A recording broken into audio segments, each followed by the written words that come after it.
Louvado seja o nosso Senhor Jesus Cristo, para sempre seja louvado. Estamos no 33º dia do nosso Retiro Quaresmal. Nas nossas últimas meditações, falamos a respeito das virtudes, as virtudes teologais e também as virtudes humanas, chamadas virtudes cardeais, que dependem também de um esforço, de uma prática e de um exercício nosso. Mas é muito importante nós sabermos que existe uma relação estreita entre as virtudes, o esforço humano e a graça de Deus. Nós não conseguimos ser virtuosos, nós não conseguimos viver bem a nossa vida espiritual e a nossa vida moral apenas pelos nossos esforços e apenas com as nossas próprias forças. Nós estamos marcados pelas limitações, porque somos criaturas, estamos marcados também pelas concupiscências e pela má inclinação que existe dentro de nós.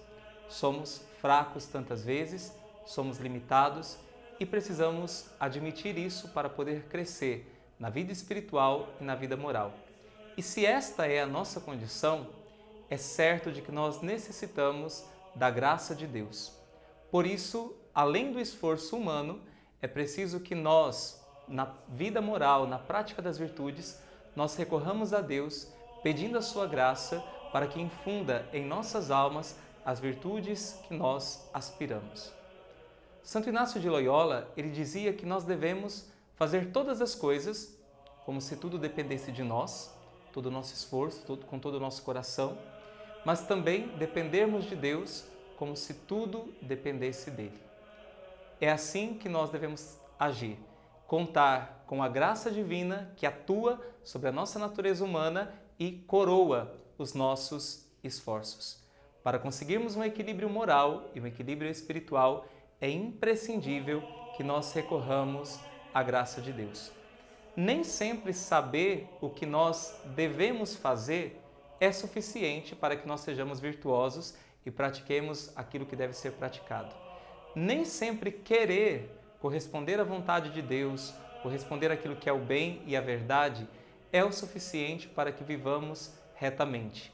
Por causa de nossas fraquezas, nós precisamos necessariamente contar com a graça de Deus. Na vida espiritual, na vida moral, saber nem sempre é conseguir e querer nem sempre é poder.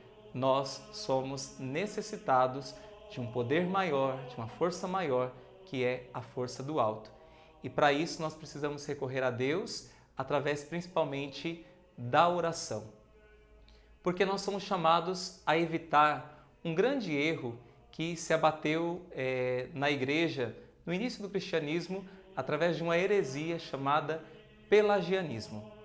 Pelágio era um monge e ele pregava que pelos nossos próprios esforços e pelas nossas próprias faculdades, nós somos capazes de nos tornarmos bons, virtuosos e agradáveis aos olhos de Deus. No entanto, ele se esquecia de que nós necessitamos da graça de Deus que age na nossa vida. Nós não somos capazes de, só por nossos esforços, conquistarmos a virtude.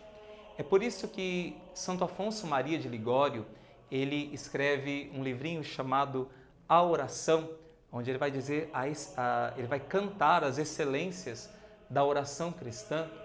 E neste livrinho, na primeira meditação, no primeiro parágrafo, Santo Afonso Maria de Ligório fala que na vida espiritual nós devemos combater o pelagianismo na nossa vida, porque todos nós estamos sujeitos a cair neste erro.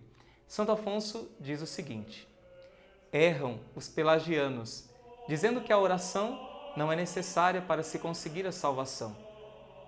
O ímpio Pelágio, seu mestre, afirmava que se perde quem não procura conhecer as verdades necessárias.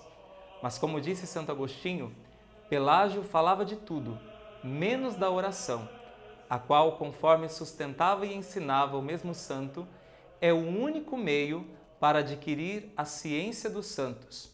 Como escreve São Tiago: se alguém necessita de sabedoria, peça a Deus, que a concede fartamente a todos.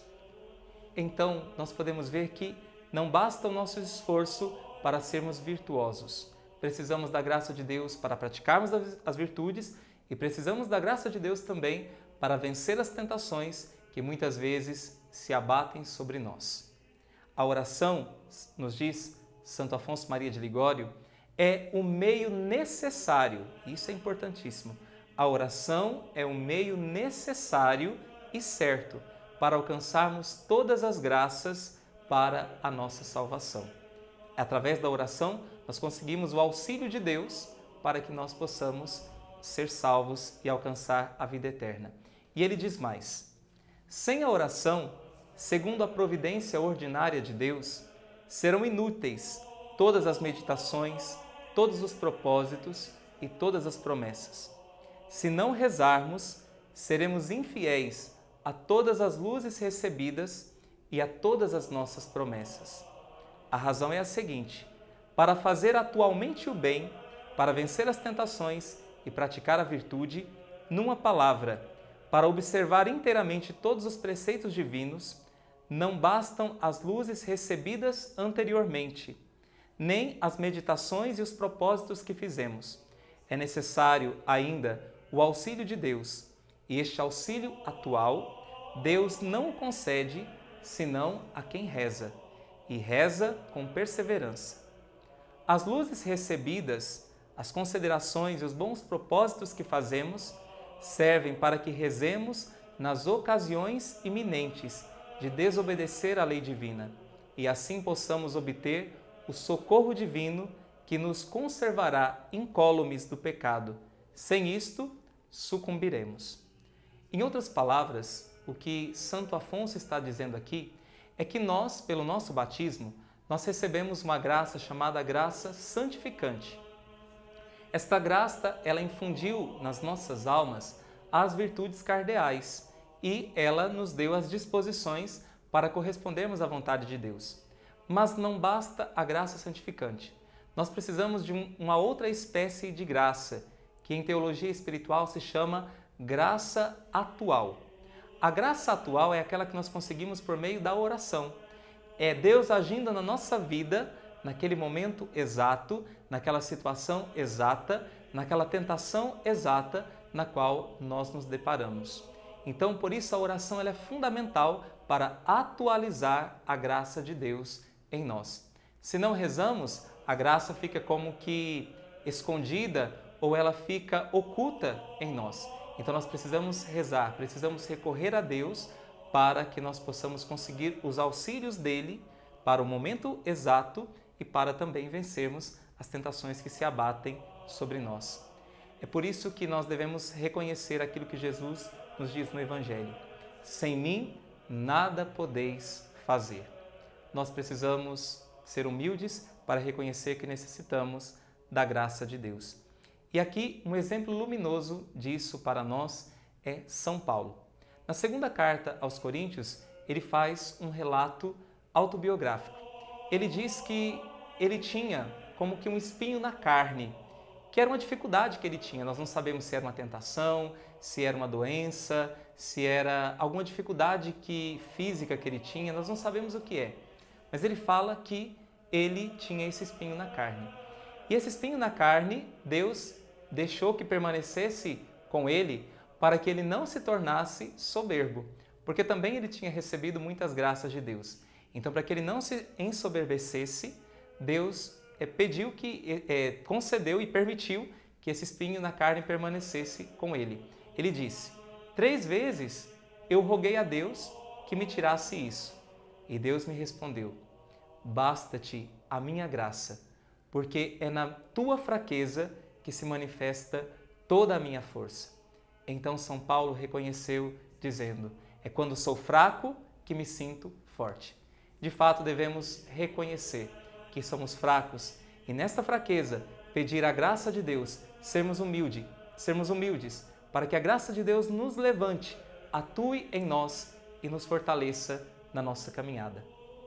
Sozinhos não podemos, mas com a graça de Deus vamos muito mais longe. Sozinhos podemos nos inflar de orgulho, sozinhos podemos nos cansar, mas a graça de Deus, ela faz com que nós avancemos e não desistamos nunca, porque Deus não desiste de nos dar a sua graça Ele não se cansa de dar a sua graça quando com humildade nós lhe pedimos. Na nossa próxima meditação, nós vamos aprofundar um pouco mais sobre a importância da oração na vida cristã. Mas, para hoje, eu deixo para você como sugestão para a meditação o texto da segunda carta aos Coríntios, capítulo 12, versículos de 1 a 10. E como frase, esta que Deus disse a São Paulo: basta-te a minha graça. Deus te abençoe.